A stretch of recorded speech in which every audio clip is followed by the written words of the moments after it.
Welcome back to Sickle, guys. Oh yeah, this one right here. This is actually really good. Welcome back to Sigil, indeed.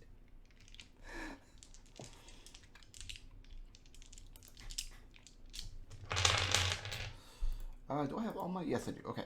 Who has a 100-word summary of the trouble you guys got into last week? We bribed orphans to show us through the city, and apparently we went the correct way. And I feel like we did something illegal before we left Blue Worm, but I don't remember what. Can anybody? I mean, we did some light crime to get you your plate mail back. Right, there was some light crime. Yeah. Well, we investigated the pile and. Was there any other crime? I don't think so. We only considered crime. No crime followed through. I think just being crimes in Sigil is a crime in and of itself.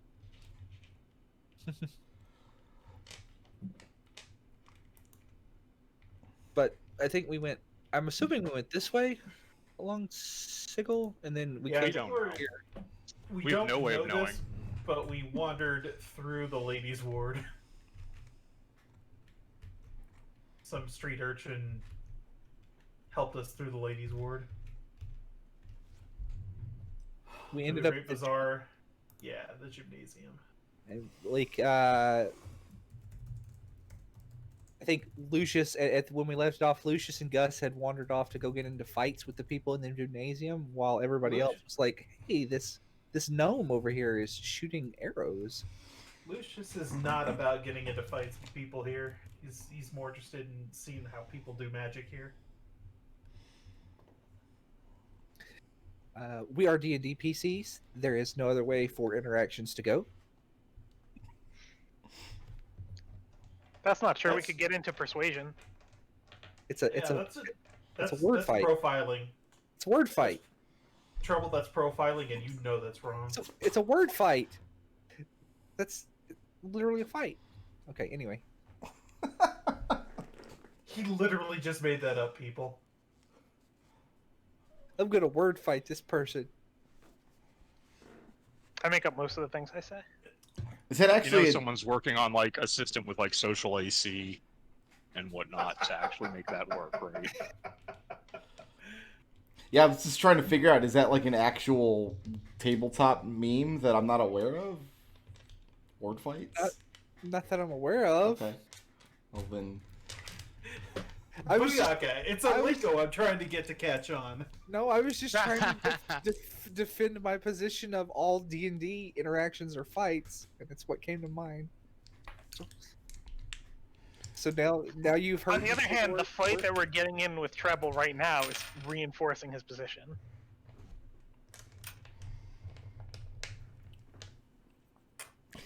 So, anyway, we left off at the gymnasium.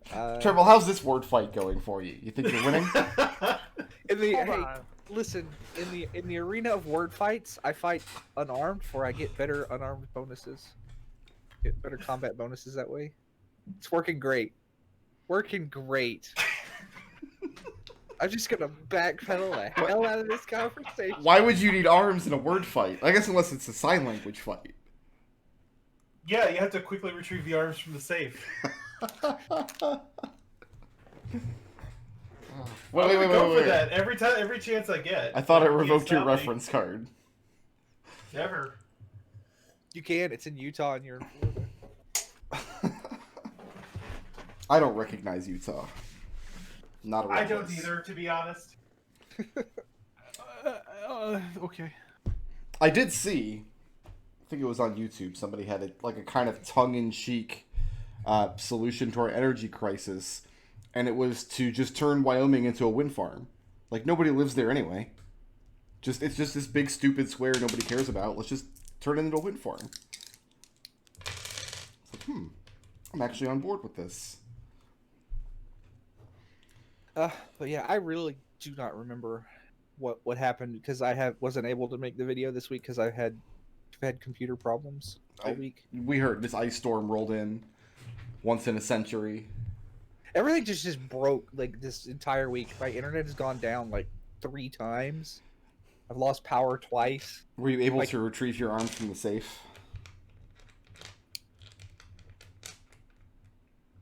They're attached currently. I don't have a safe. I have to keep them on my person. Not the reaction we were looking for. Clearly didn't get the reference, so... I know You're- what you're referencing. I'm just choosing to No, not. it's too engage late. That. You can't save face Smart. now. You had arrived in Sigil, and we kind of had a walking tour of several of the wards. Mm-hmm. Now, the interesting thing about the Sigil you've arrived in is that it's not actually the Sigil from any of the printed material, but rather the Sigil that's what's left of it after a previous Planescape campaign where Yep. my players ran rampant and ravaged through the entire donut, but we did not have time in that campaign, as that was the finale, to explore some of the ramifications of what happened. So this is a version of Sigil that will be new to all of you, both characters and players, so I'm quite excited to get into it. You were given a contact in Sigil, the Middlebob Company, and you ran into a gnome named Bellingworth Middlebob, who was engaging in a show of archery in this grand open area of exercise and physical prowess. And he was going to bring you back to his family's premises in the Guildhall ward in order to get to the bottom of whatever business you brought them.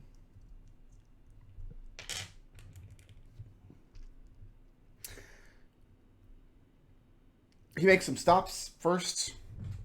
On the way out, apparently he had borrowed the equipment from the grounds here.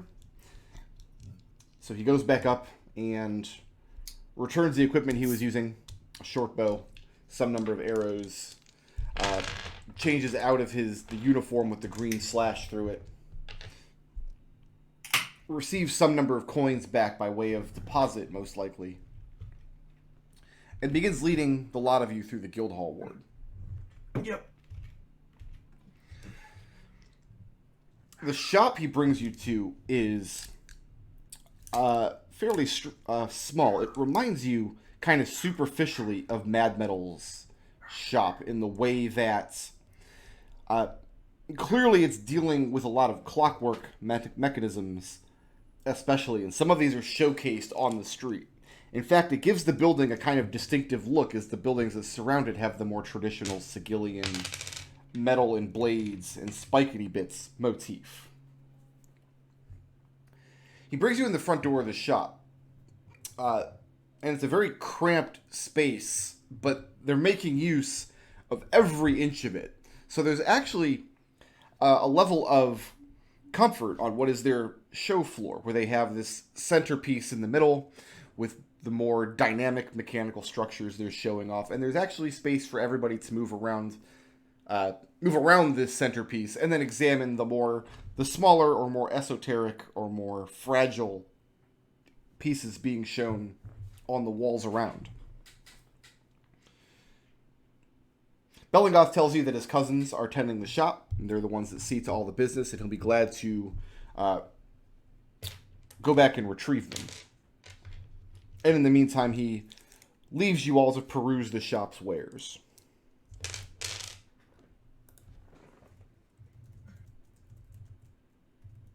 Lucius start looking through it. Lucius is very trepidatious about all of this because of where we were all just at not too long ago. I can't imagine what you mean by that. Lucius is expecting a small doll to pop out of a box and just start yelling at him. She shows up, and one of her eyes is like flickering. She just starts stabbing you. You killed me, Lucius! Oh, that's a great movie. I mean, Alex mostly, re-upped all of his supplies in Blue Worm before he came here, so he's just kind of looking around for curiosities. Not really. I don't think there's anything you'd actually need at this point. Curiosities is really the word for it. Are you looking at the centerpiece, or are you perusing the walls? The walls. Okay. Make a...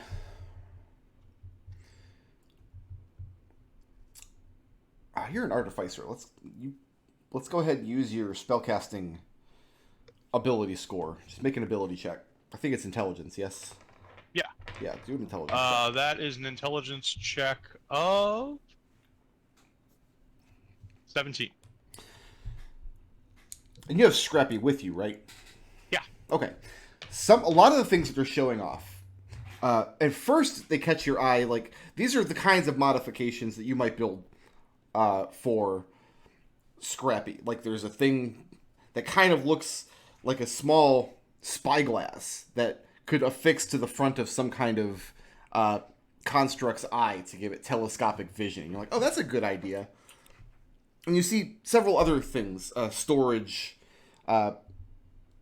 compartments, little retractable knickknacks here and there. And as you go through, you're realizing first that you would never see this kind of shop. Even in Blue Worm, this level of sophistication would require a market, enough people who build scrappies of their own to support such a thing. And the second thing you realize is that a lot of these things that you're seeing, these little fixtures or mechanical pieces that can be attached to a living construct, it's almost like you would expect the constructs to buy them themselves. A lot of them that seem very personalized. And I will leave that up to you, what sort of existential dread that leaves you with. Seeker, you also mentioned you were looking around. Where are you perusing? I'm just kind of looking in. Do they have any like cabinets like with showpieces essentially, like things that like, you know, when you go to like a Lego store and they got the fancy put together Lego bit in the little glass cabinet? So they do, in fact, towards the back of the store, back where Bellingworth went through a back door.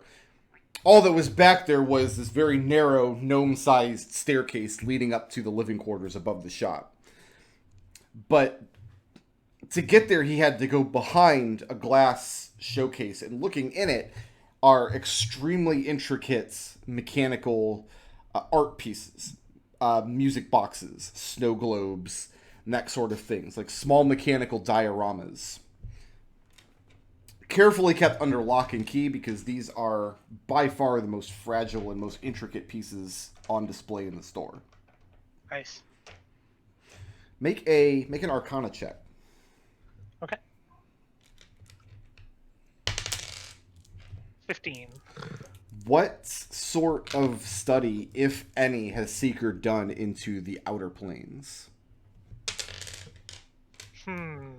Probably would have looked into places that were supposed to have a connection to the Outer Planes. So just like alright, so there's the plane of fire, and there's this place that's like extremely hot. So what kind of stuff goes on there? Well, there's like these well-known areas that are extremely hot, so like that sort of stuff.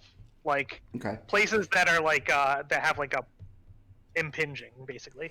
So to your eyes, a lot of these little dioramas just look like completely alien landscapes. Something out of a fairy tale. Impossible structures, places with fire instead of breathable air, lakes of molten gold, that sort of thing.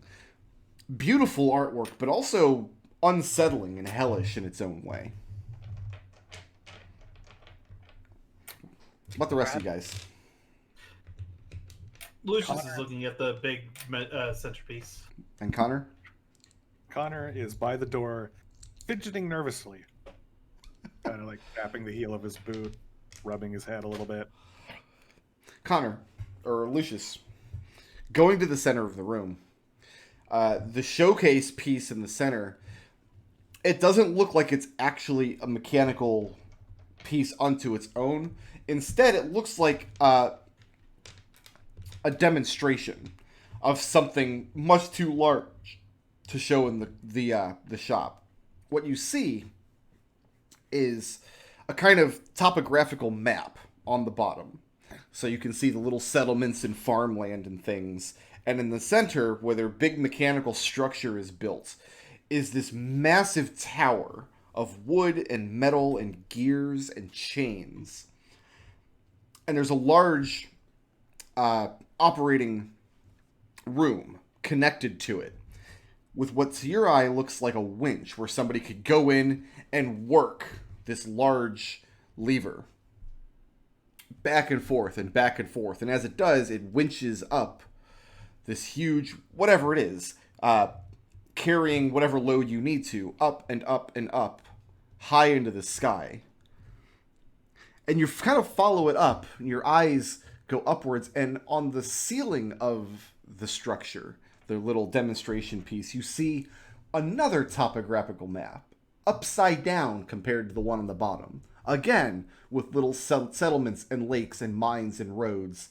And this looks like a very interesting engineering solution to how to get massive amounts of supplies or components from one side of this map to the other side. But it doesn't make any sense to you because there's nowhere that has a big upside down world in the sky.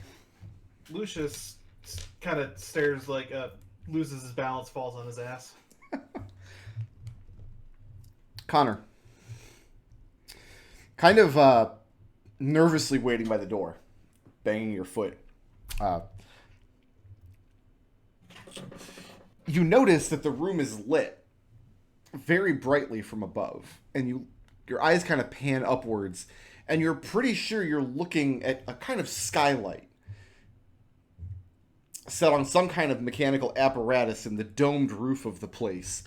And, I mean, fair enough, gnomes build weird things, but what's strange is the physical space that the skylight seems to occupy must be the same physical space that the shop's living quarters are in, or Bellingworth has just gone upstairs. The showroom you're in is clearly much, much larger than the building you entered. Soon as that sinks into Connor's mind, he kind of opens his mouth, points upward at the skylight, shakes his finger a few times, lets out a and closes his mouth. At that point, you hear a gnomish voice from the back of the room as a very, very old gnomish man enters from the door leading to the stairway. It just calls out, "Ah, Bellingworth has found us a gaggle of clueless." Lucius sits up on the floor. What now? I'm sorry? He introduces himself. Says, "I'm Gorbo. Plabo will be down directly. I called you clueless. You don't have one, do you?" We've been known to find them. Have you now? I mean, we are investigators. Clues are kind of our part and parcel of our trade. But as with most trades, we buy and sell them, so we might be out of them at the moment. He reaches up to the big nest of just gray hair on his head, and from somewhere inside the mass, he pulls down these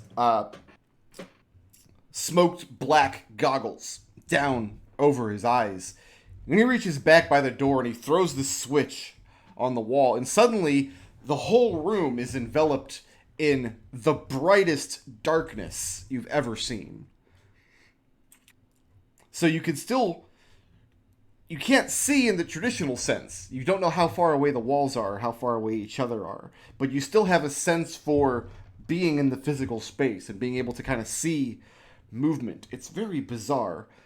What's interesting is that in this state of the skylight, you can see each of you has a silver strand tracing away that connects somewhere inside your torso, and it traces away off up through the domed roof of the building and then out of sight. Lucius reaches to try and touch the thing that is in his reflection and is very disturbed by this. Your fingers go right through it. It's non-corporeal. It's attached to you, but it doesn't seem to have any tangibility to it. Oh, what accursed fey magic is this? And Gorbo throws the switch again, and the regular skylight comes back on. He says, "That's no fey magic, son. That is the principal, primary defining trait of a clueless. You have a safety net. You're tethered. Tethered to where? Home. Well, home-ish. Ish. I've heard this story before. You've bumbled through a portal, you found yourselves in Sigil, and now you have no idea what to do. Well, perhaps we can help. Why don't you tell us where you're from, what you expected to find here, what it is you're looking for, and perhaps we can do business. First of all, I'd like to clarify, we did not bumble through a portal. We marched confidently through a portal. Or so you think you did. But Also, mark what my we were words, looking son. for is you. You have bumbled. You are a bumbler. Also, the thing we were looking for at the moment, at least, was you. Oh, I'm flattered. And Seeker will kind of root around and then pull out. What would we have been able to take from the Artificer's shop as kind of like? Did he have like a flyer or like a note or something? Gave us a letter, I think, didn't he? Did he? He gave you a letter of introduction. Then I'll pull out the letter and hand it over. Okay. And he puts his goggles back on, and you see him flick a mechanism on the left eye of it a few times, and the black crystal shifts through several different hues to one where it looks like his eyeballs are 20 sizes too big. And he reads through the letter. Mad metal. Oh, that hack. Well, I won't hold it against you. And he kind of crumples the letter up and shoves it down into one of his pockets. So, question, is it just you, or can everybody see the little silver thing here? Is it super obvious? Gus is kind of like pawing at his chest where the... And he points up to the skylight, and he tells you that the magic infused in the mechanism was his great-grandfather's design. It's used as a sort of security measure to ensure that you know, in a large gathering of people, for example, a dinner party or a violent overthrowing of the government, that sort of thing, who amongst the crowds are primes and who are not. That's good to know that, people on the street just are not going to be able to, pick us off as, be able to pick us out of a group. But yeah, what was that second thing you said? Do you have 2, violent 3, over? 5, 7, 11 primes? Do you have violent overthrowing of the governments here regularly? Is that something we should be worried about, guys? No, here in Sigil, and he laughs as though the idea is absurd. He says, no, one would have to have a government before it could be overthrown. is this cord gonna get us rolled? Possibly. That's actually what I was worried about. Yes. There are advantages and disadvantages to the silver cord. He tells you that Plabo knows more about it than he does. He's the engineering side of the interest, whereas Plabo is more of the arcanist.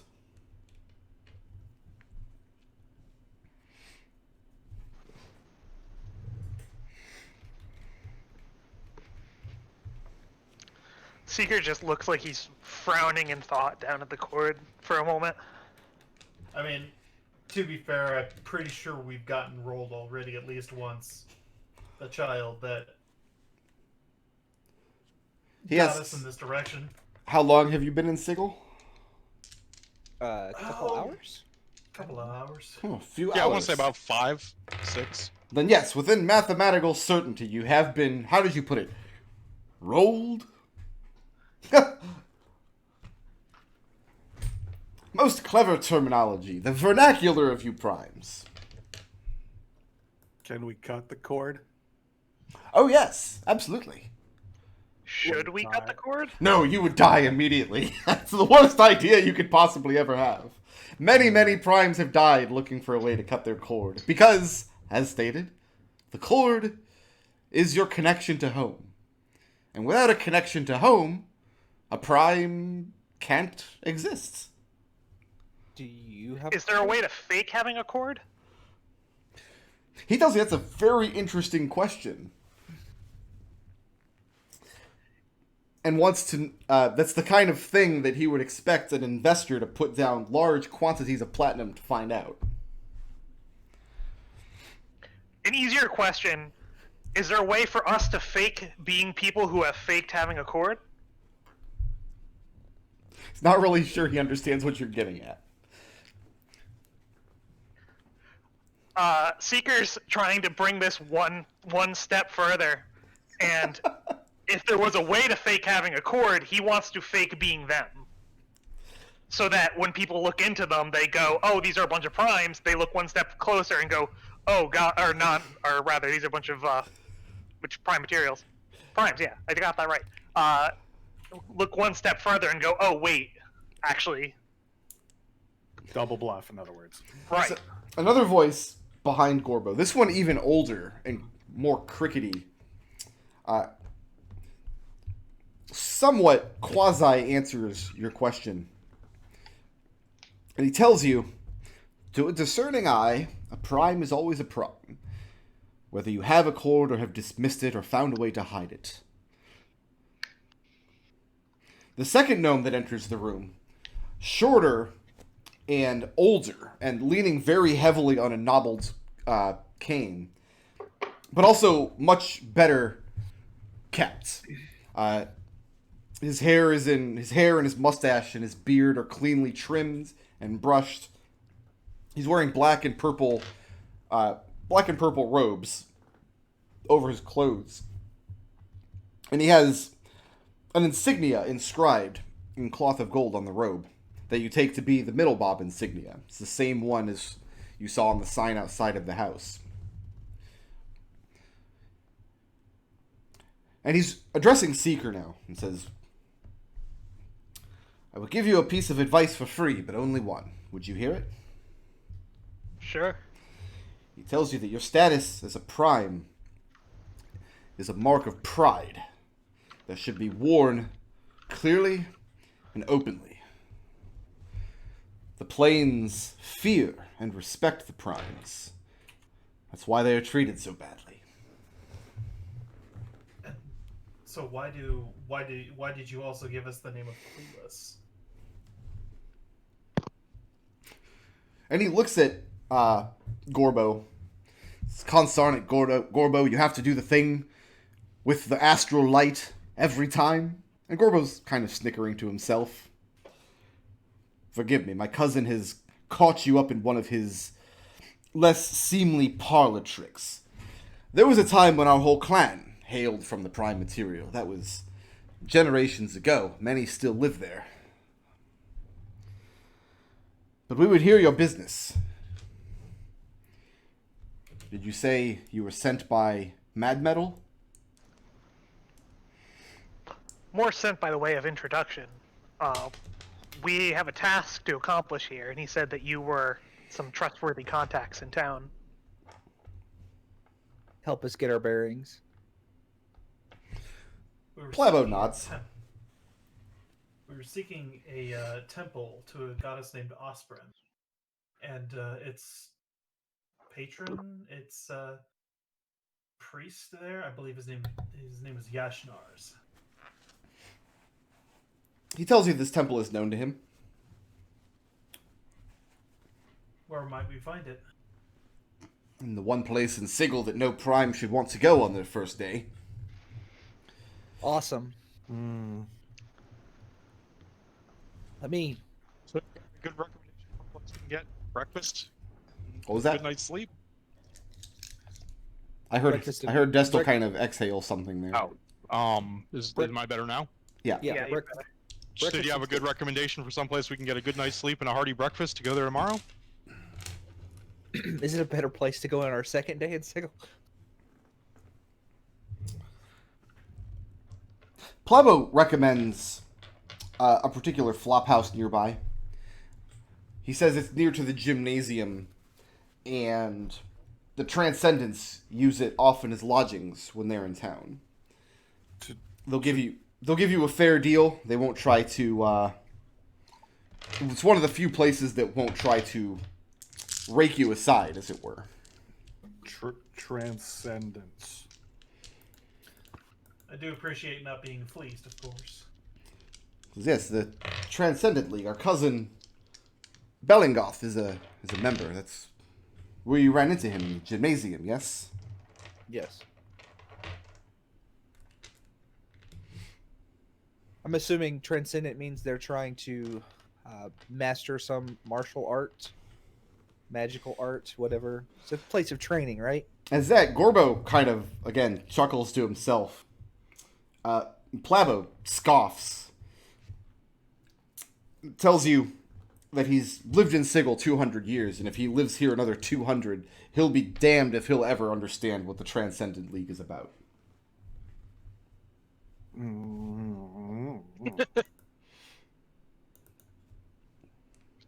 you know? Nice enough. Do you know a guide that we can hire for tomorrow then, or are one of you available? Gorbo and Plabo are happy to answer any questions you have about Sigil. They themselves are too busy to act as a guide, but you might be able to, with their advisement, you might be able to hire Bellingoth for that task. You kind of get the sense that Bellingoth is maybe the black sheep in this family. So what questions do the lot of you have about Sigil?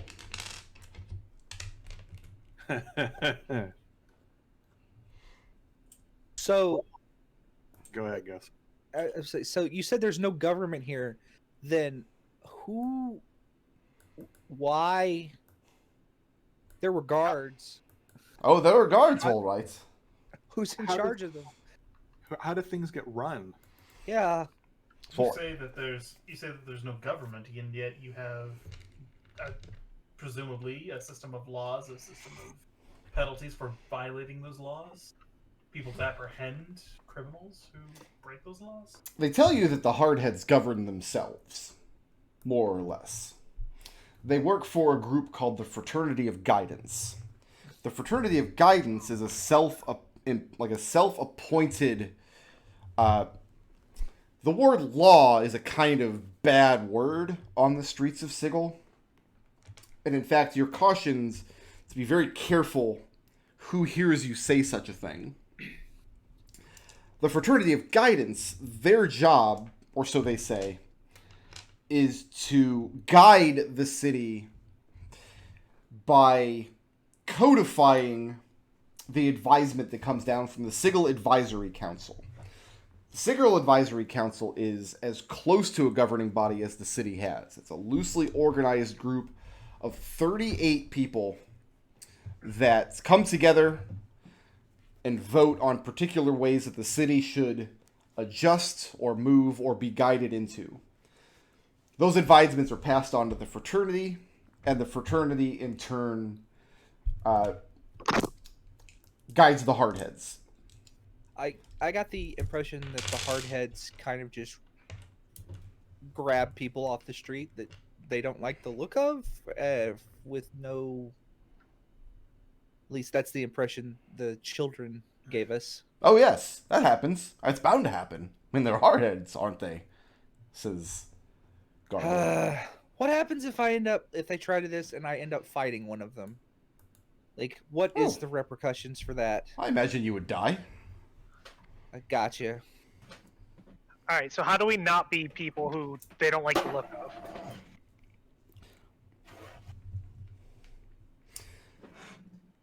The best thing you could do is have business in the city. Always have an answer for where you're going and why. And I take it that this temple that we're trying to get to would not, based on the location you've described, it's not going to be a satisfactory answer for these hardheads.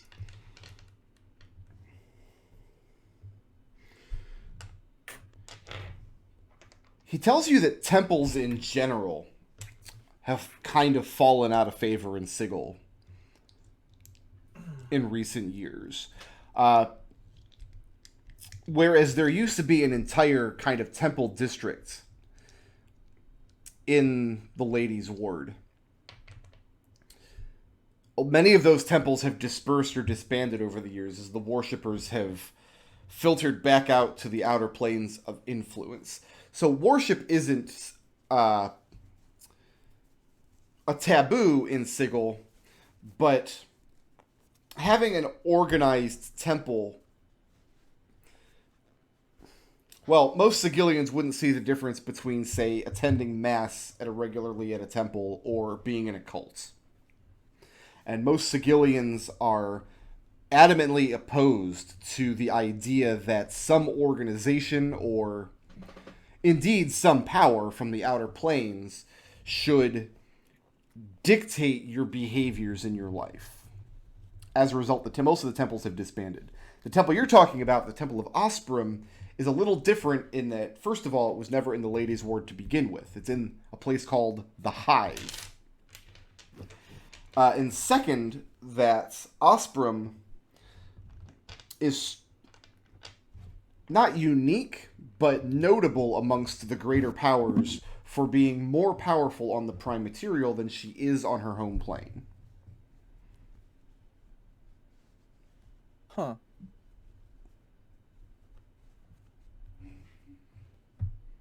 Do you know anything about Yashnars? Like, that can help us? Or have you ever met the man? Woman? I don't know. We were told Yashnars is a man, right? Whatever. Not personally, but there was a time many, many years ago where the Middlebob clan as a whole had dealings with the woman who founded the temple in the Hive. I think we were also told about her as well.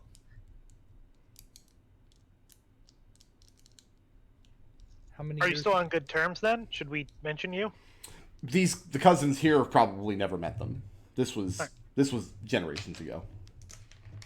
When was the So if I recall correctly, what the priest told us was that there was a usurper who has the artifact, and then now it's in the hands of Yashnars. Is that correct? Okay. That's what you know. And then she kind of turned her back on Ospram, what we were told. So. And Plavo says that he doesn't know that for a certainty, but if that's the case, it would not surprise him, because like he said, most of the religious sects in Sigil have died away in the past 100 years or so. So has it been 100 years since the founding of that temple? He's not certain.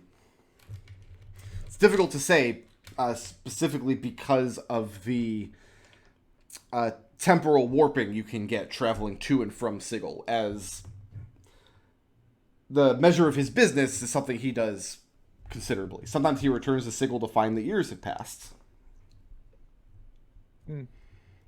Oh, so okay, that answers something I was about to ask. But on a related note, Mad Metal said sometimes you go someplace here and math doesn't work. Anywhere like that we should avoid, like along the way. The comment seems to anger Plavo, but Gorbo just snickers at it. And Plavo blurts out that Mad Metal is an ignoramus that wouldn't understand maths if maths came to life and bit him.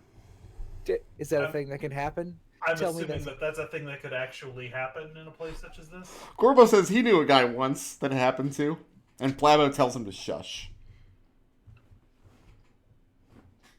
So what I'm getting at is we should just not count anything out of the realm of possibility. We should probably not count either if the math is going to come to life. Yeah, we should stick away from possibility as well. This really sounds like Fey magic bullshit. It sounds like everything magic bullshit, to be honest, Connor. Oh, unrelated. Gus kind of gives a seeker the side eye and says, unrelated to anything. Do you know where a portal to the plane of fire is? Why would you want to go to the plane of fire? I don't want to go to the plane of fire. I want to... He's going to get himself thrown into the plane of fire. Doesn't keep his mouth shut. Just personal reasons. Gorbo says it's not impossible. They could check their archives. Probably they have information about a forge they've used here or there. Used to be Sigil had a lot of business with the city of Brass, but that too has lessened and lessened over the years to the point now where the only major face of the city of Brass in Sigil is a fire elemental named Gorshu. Notable because she sits the Sigil Advisory Council.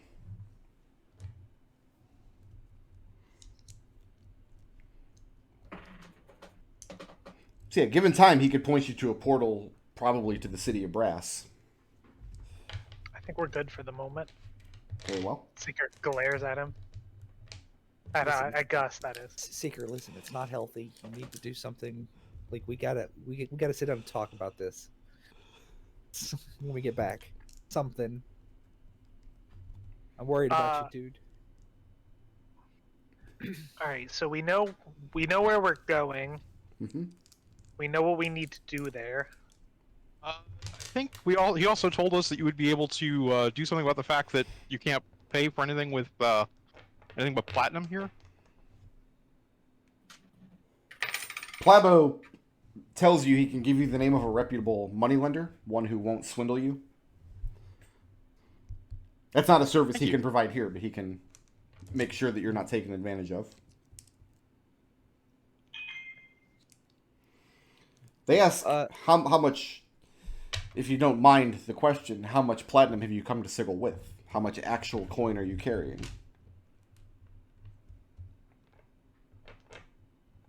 I don't have That is any. an answer that is on my character sheet. Alex does some quick tabulations and said, probably about 100 platinum. They tell you that you probably, I mean, you seem like fine urban gentlemen. You come from no doubt, a prime material of probably a large city. Well, Mad Metal. If you come from the city he's in, you're probably familiar with large sums of money changing hand in the form of, say, banknotes or writs. He tells you that banking is as far or as close to outlawed as a thing can be in Sigil. Everything is done in coin or in promises. If you expect to get any amount of business done here, it helps to be rich in both. So what would the moneylender be for then? He'll take your gold coins, and he'll take a 10% commission, and he'll give you platinum coins in return. Ah, I see. How much?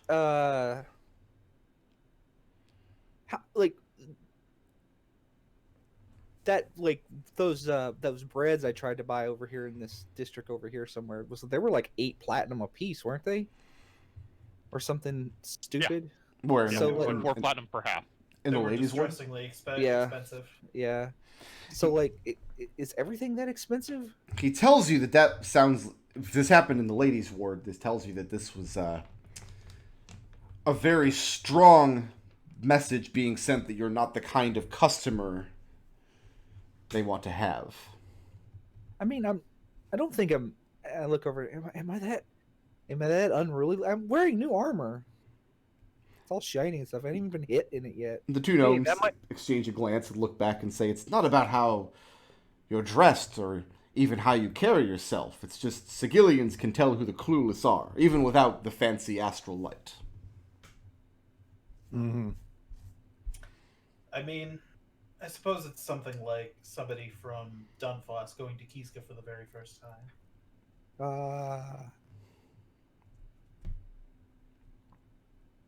No, that tracks. So when we go tomorrow, what sort of person do we want to look like then? How are we going to fit in where we're headed tomorrow? The more you try to fit in, the less you will. You should look like how you look, and you should carry yourself how you carry, and you should speak how you speak. Seeker looks very concerned at that thought. I can do that. paradoxical. I think 3/5 of the party have no problem with that whatsoever.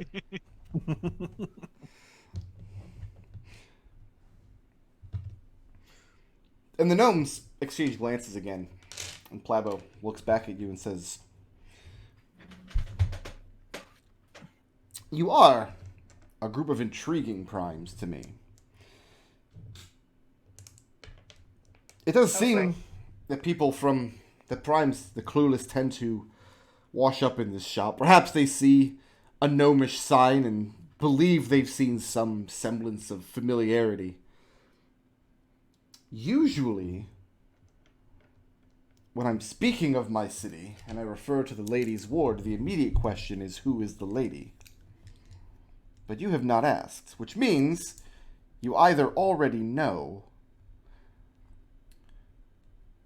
or Oh, you're the ladies is possessive. I Yeah. assumed there was also like a men's ward to go with like the ladies ward. I just Possessive? No, and Seeker nods at that. He was thinking the same thing.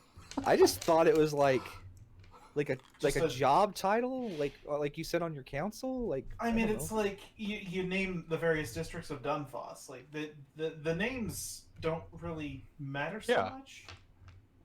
We live in the shallows, but that's the most shallow symbolism you can ask for. But from your concern, I'm taking it that the names do matter here. So, allow me to ask the obvious question: Who's the lady? He informs you that the lady is the Lady of Pain. The Lady Well, of that's Pain not promising. is the law of Sigil, the only law. There was a time think- back in history where breaking the laws had a variety of punishments. But now there's only one law, and breaking it, there's only one punishment. You will be flayed. There are no prisons, there are no mazes, there are no work programs. If you run afoul of the lady and do harm to her fair city, death, permanent death, without reaching to the afterlife of to the outer planes, without arriving in whatever god's hall you feel you should sup at, an infinite blackness, a lack of existence. Well, that's vaguely terrifying. All right, so how do we avoid that then? And Gorbo leans over and says, "Oh, I think you're being a bit dramatic, don't you?" No, I think that's a very fair thing to tell somebody who is new to your city. Plabo says, to be very plain, the lady does not care who you are or what you do. As long as you do no harm to the city, you cannot run afoul of her. What? What constitutes harm to the city? Only the lady knows. Oh, Now, crap. come on. Only the lady, like, if I go outside and I start, like, hammering a road, chipping up, like, rocks or something, is that going to get me killed or whatever? Gorbo That's clasps his harming hands the city. together and says, "Ooh, let me fetch a chisel." I mean, that's harming her city, right? Are we talking literal? Like, Do you Plabo have tells any you examples? that he has never heard of an instance where a person was flayed by the lady for, say, ripping up a cobblestone. what? good start. That's a good baseline. All right, I can Okay. work with that. When was the last time somebody was flayed, and for what? They look at each other, and they speak a few quick words back and forth into Gnomish along the lines of, like, "Oh, it was that one gentleman. No, I don't think he was flayed. I think he just left." And where they land on is, they believe there was a man in the clerk's ward who discovered a portal that had never been used and was trying to charge people to use it. He ended up flayed. They're relatively sure. Either flayed or maybe a pit fiend got to him. One of the two. So portals are generally free to use for anyone. Then that's good news. It's the way the lady likes it. We should probably get details then. We were given a backup portal back home, and Seeker will kind of go through the details. Where do we need to go in order to use that? They tell you that if it's a portal that's been in use for any amount of time, and it's relatively stable, there will be documentation of it at the Grand Library and Archives. located in the clerk's ward. All right. I see.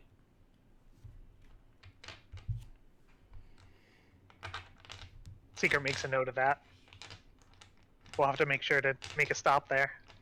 Okay. Does it cost money to go in the Grand Library and Archives? Oh, yes. What parts of town are going to be? Looking through the place, I'm assuming outside of the ladies' ward. If you want to throw out tons of, where's the best balance between safety and economy? Where can I find a place that I'm probably not going to be stabbed in my sleep, but I'm also probably not going to be extorted 100 platinum per single night's stay?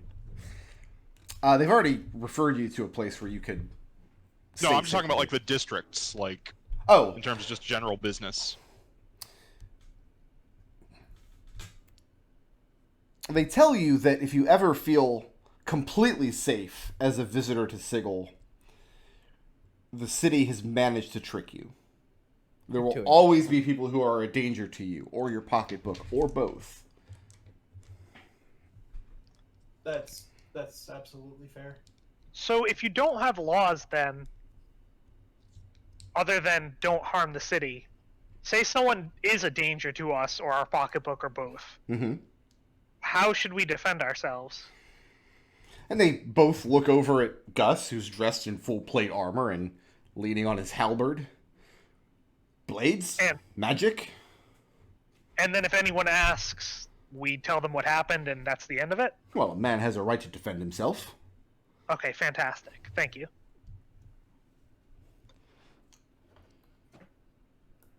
I imagine Sigil doesn't get a whole lot of tourism, huh? And Plabo says, you might say, as a point of fact, Sigil gets all of the tourism. Fair. I only have one more question, Mm-hmm. and that is, do you have any recommendations on places we should go as tourists while we're here? Since, I mean, like you said, we get all the tourism. No, When in- sure, fair enough.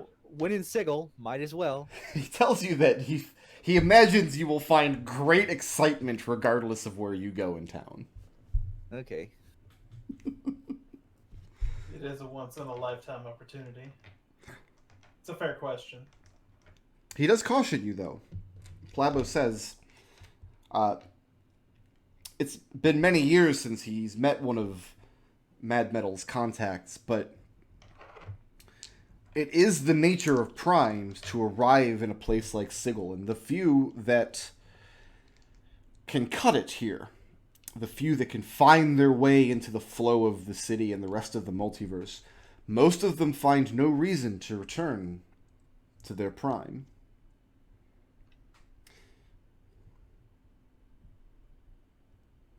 Fair warning, and I will definitely heed it. He tells you it's not a warning so much as an observation. As he mentioned earlier, the Middlebobs originally hailed from the Prime, and one of their progenitors crossed the plains to Sigil and found great wealth and opportunity here, and that's why the clan now is spread across the plains in all different varieties of industry. I must imagine your family reunions must be quite the spectacle. Are you from the plane where is your clan from? The same plane as, like, say, where we hail from, or from somewhere else? I don't understand, like, the differences. Did they have any reaction to the names Dunfoster Kiska when Lucius brought them up? No, just Mad Metal, the man he's had dealings with. I see. Gorbo, Plabo, and Bellingoth, they are all planners. Gorbo and Plabo hail from Bitopia, and Bellingoth was born in Sigil. And they run the bulk of the Sigilian side of Middlebob trade. Well, the reason I ask is just I wanted to know if there was like a middle bob trade that we could visit back home. They're not familiar with your world except for the connection with Mad Metal. So fair to say Okay. no. I didn't mean to interrupt you, Miguel. Go ahead. I was gonna say that was actually no, my brain just gone. Gone. Gone. That's it. Brain's gone. No more brain. Brain Brain's gone, over. brained. So you've been given the contact with an honest moneylender who won't swindle you, and a flop house near to the gymnasium that will set you up in a place where you probably won't get shivved. Plabo, though, points out that the fact that you made it here kind of under your own cognizance, the fact that you look like you can handle yourselves, in point of fact, you look like men who control no small amount of magic, tells him that you have more of a right to stand in this city than most primes do. He imagines you'll get on just fine. Certainly. We do have a tendency to muddle through things. Stylishly. We muddle stylishly. Well, actually, point of order, we do not muddle, we march confidently. Didn't you spend a whole combat upside down in a fish hole? Very confidently. I'm not putting up any airs. So is the plan to kind of bring Bellingoth with you as a city guide tomorrow? If he's willing to If come. he's willing to. Yeah. Okay. A platinum coin for a day's work for Bellingoth's time. Sounds reasonable to him. Certainly. Yeah, that sounds fair to us. Okay. Can everyone go into the to our paste books and just put your current money in there so we can make sure we're all on the same page? I think a lot of you might have something different on your character sheets. Haste books. Oh my god. I have to find it again. Hang on.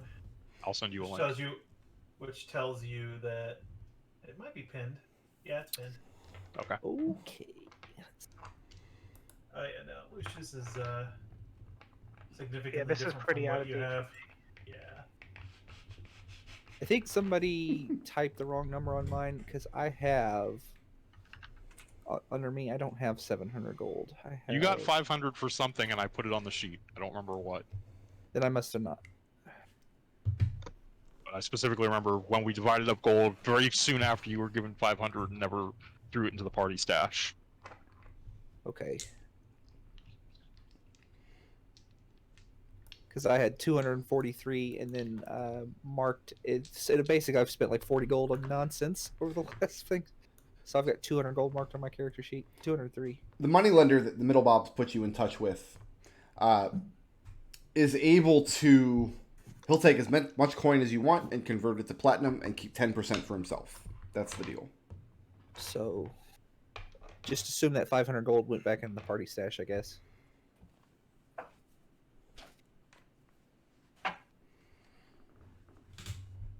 And if you want, I'll give you the gold I have.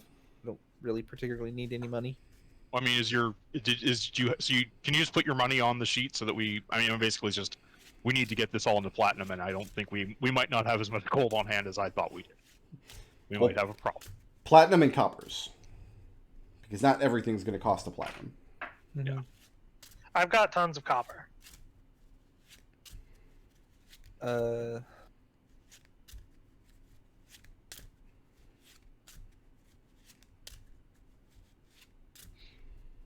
That's what I have. Oop, nope. Hold on. Let me get new keyboard. Just grabbed one off the pile. There we go. That's how much. That time of the week. So do you want to just go to have Geez, you want to go to having 190 platinum then, so we can actually buy stuff? Yeah. And keep your 3 gold. Yes. Or 180. Sorry, it's 200. Yeah. 3 gold. Boom. And then I will. And then I'll just I think it's best for you to hold the money since you have the bag of holding. Sure. It'd be harder to pickpocket. I mean, because bag of holdings aren't they like backpacks in 5th edition? Well, It's attachable. do you mention this in front of the gnomes? That you're going to keep all your money in a bag of holding? mean, sure. Is that something wrong with that? They caution you, because on the prime material, bags of holding are very sturdy and secure. But out on the plains, there are many, many ways to reach into the astral space that your bag of holding extends into.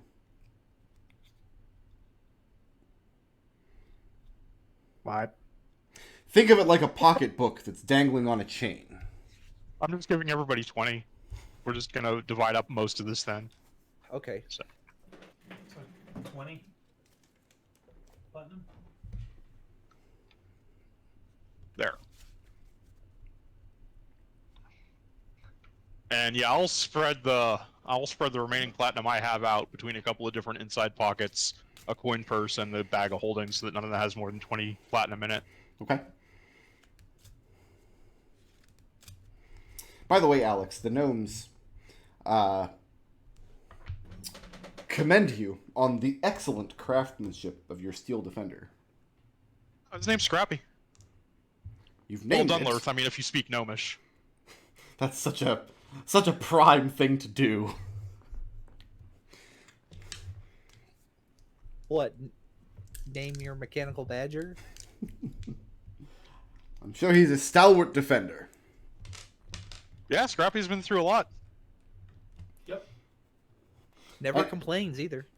Any other business with the middle bobs before heading out to your flop house for the night?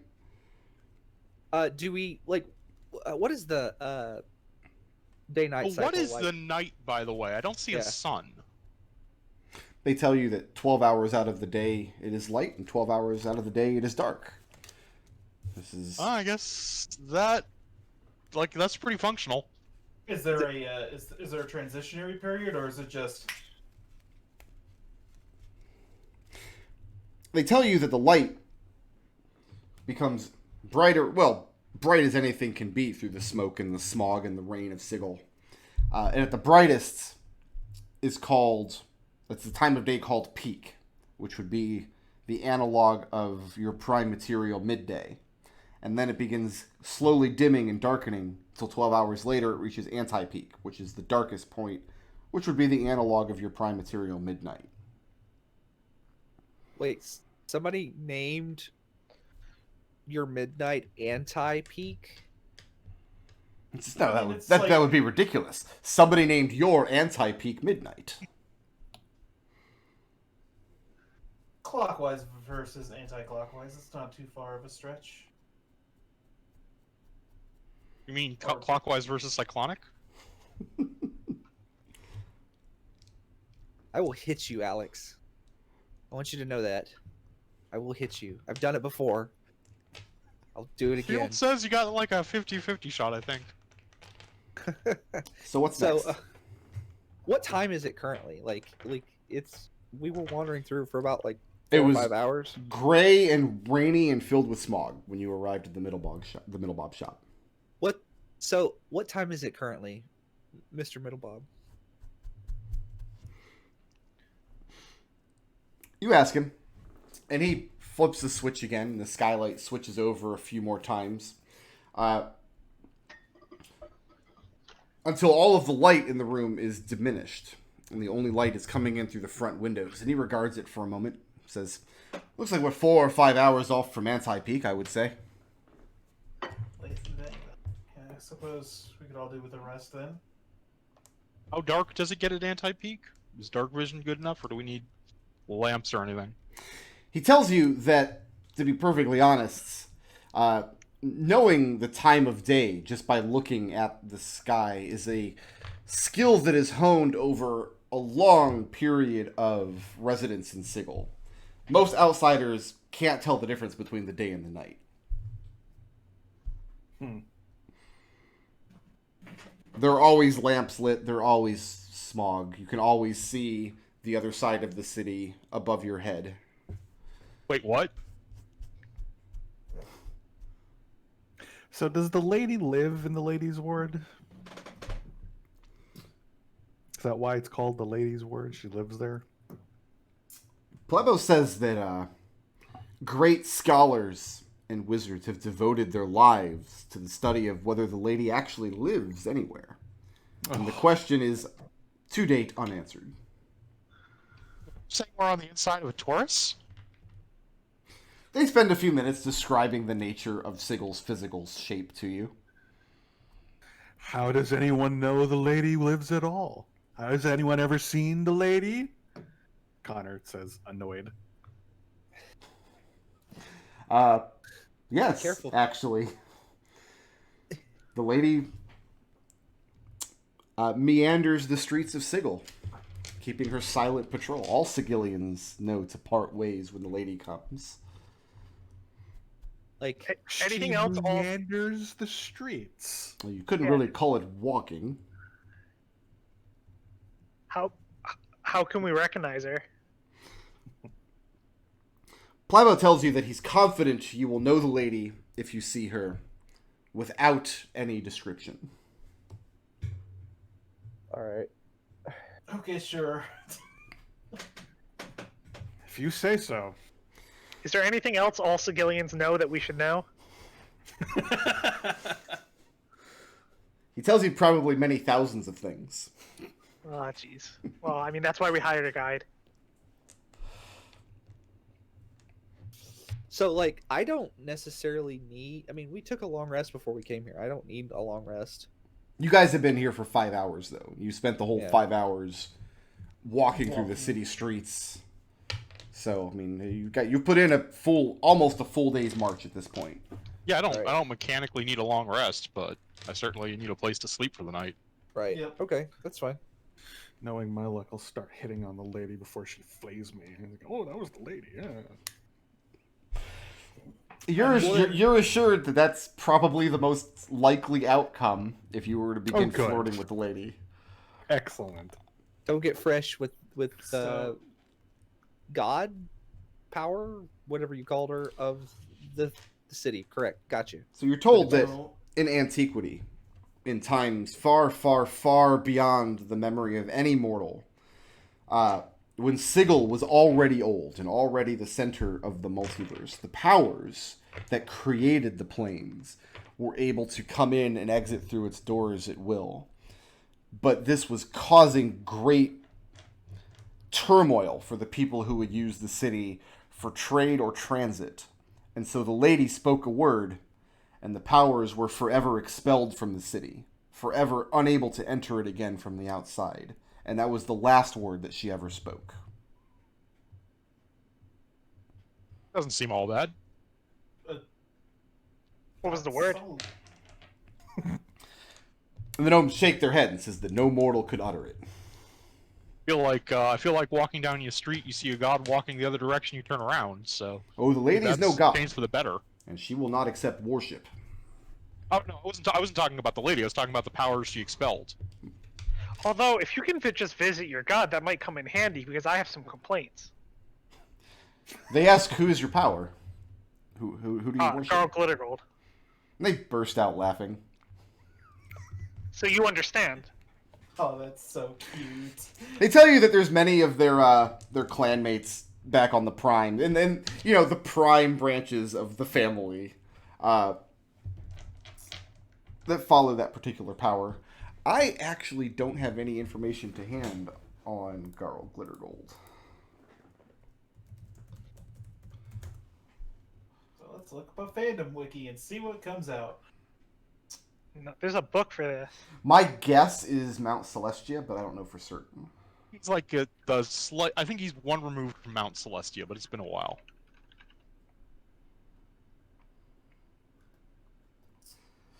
Let's see here.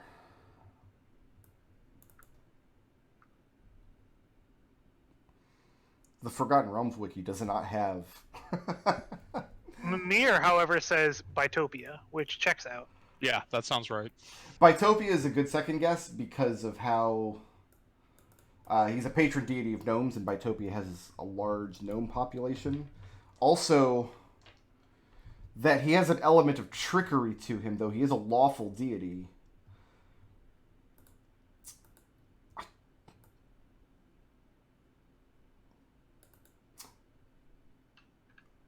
Trickery doesn't really fit in on Mount Celestia or Bitopia, I guess.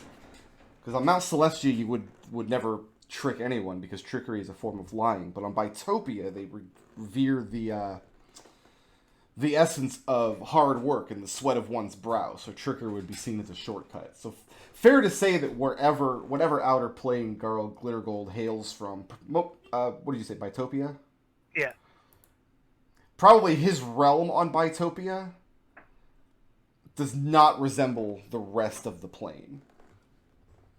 But yes, these are, if you had a mind to, you could find a portal from Sigil to Bitopia. And they show you the centerpiece of the room is a mechanical structure that the Middlebobs have invented and sold to many industries in Bitopia that have to move product and supplies from one layer of the plane to another. So if you What do you call it? No, that's all right. Branding's hard. They call it the sandwich elevator. Right. That tracks. Are you interested in making this pilgrimage? Not at the moment, but I'll keep it in mind. Why do you want to go? What are you going to do? Go lodge a complaint? Yeah. Yeah, no, he famously has a complaint pen. I just have Whoops, one final weird. question. Once everybody's business is wrapped up, Mm-hmm. Lucius's question is: well, I've noticed that our friend Mad Metal wrote the name of the city, in his records, and it's pronounced in our tongue as Sigil, but you guys pronounce it Sigil. What's the deal with that? The deal is that Mad Metal's pronouncing it incorrectly because, as I've stated, he's an ignoramus. That tracks with what Okay. we know of him. So it's pronounced.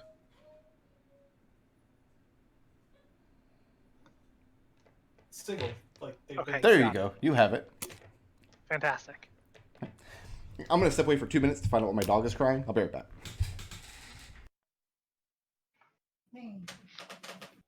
So I think we're going to take a nap and then go tomorrow. Yeah, I mean, we're gonna pick up the gnome, right? He was gonna offer to be a guide. Yep, 1 platinum a day. That's what he said. Yeah.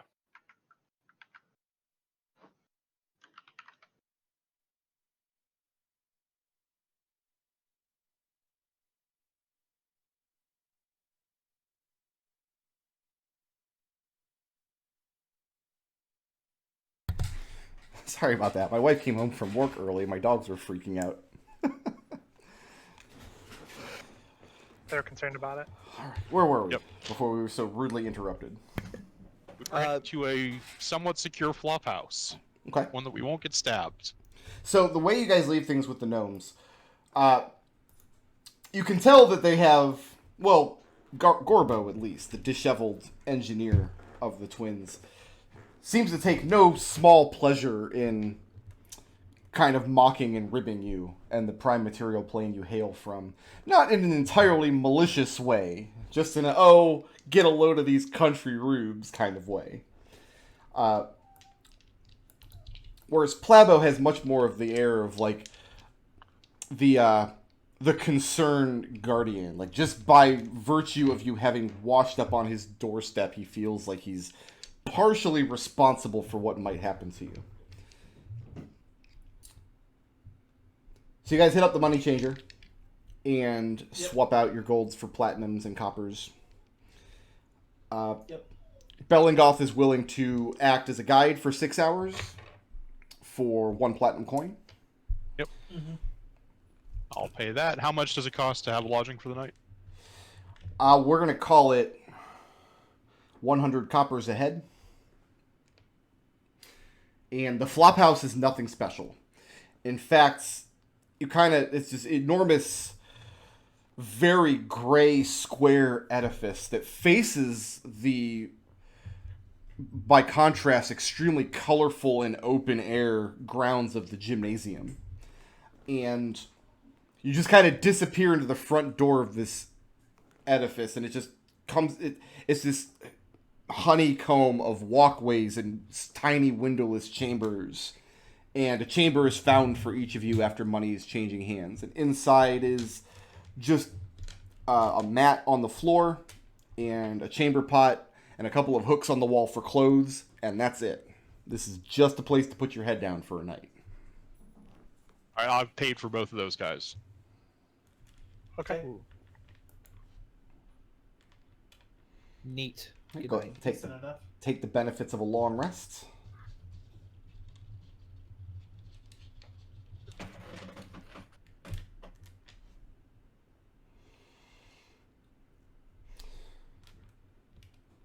The next day, I would say that Bellingoth meets a lot of you bright and early to get started, but I don't even know what bright and early would mean in the context of Sigil.